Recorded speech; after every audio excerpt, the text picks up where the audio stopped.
Bonjour, dans cette vidéo, je vais te lire donc les deux textes sur lesquels nous allons travailler cette semaine. Il s'agit de deux fables. La première a été écrite donc par Ésope au VIe siècle avant Jésus-Christ dans l'Antiquité grecque. La deuxième fable que je te lirai a été écrite bien plus tard au XVIIe siècle par La Fontaine. Voici donc la fable d'Ésope qui s'affiche sur ton écran. Je te lis cette fable du renard et de la cigogne. Un renard malicieux invita à souper une cigogne à qui il servit de la bouillie sur une assiette.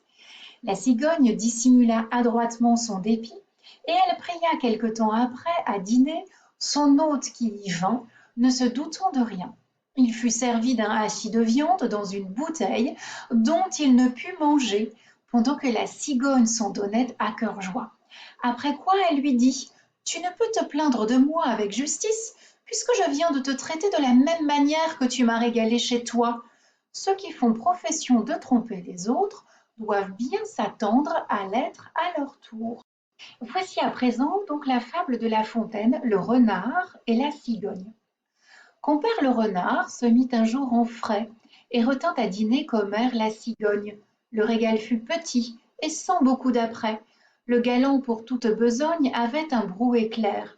Il vivait chichement. Ce brouet fut par lui servi sur une assiette. La cigogne au long bec n'en put attraper miette, et le drôle eut lapé le tout en un moment. Pour se venger de cette tromperie, à quelque temps de là, la cigogne le prit. Volontiers, lui dit-il, car avec mes amis, je ne fais point cérémonie. À l'heure dite, il courut au logis de la cigogne son hôtesse, loua très fort la politesse, trouva le dîner cuit à point. Bon appétit surtout, renard n'en manque point. Il se réjouissait à l'odeur de la viande, mise en menus morceaux et qu'il croyait friande. On servit pour l'embarrasser en un vase à long col et d'étroite embouchure. Le bec de la cigogne y pouvait bien passer, mais le museau du cire était d'autre mesure.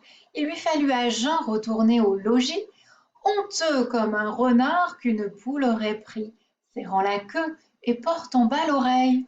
Trompeur, c'est pour vous que j'écris. Attendez-vous à l'appareil.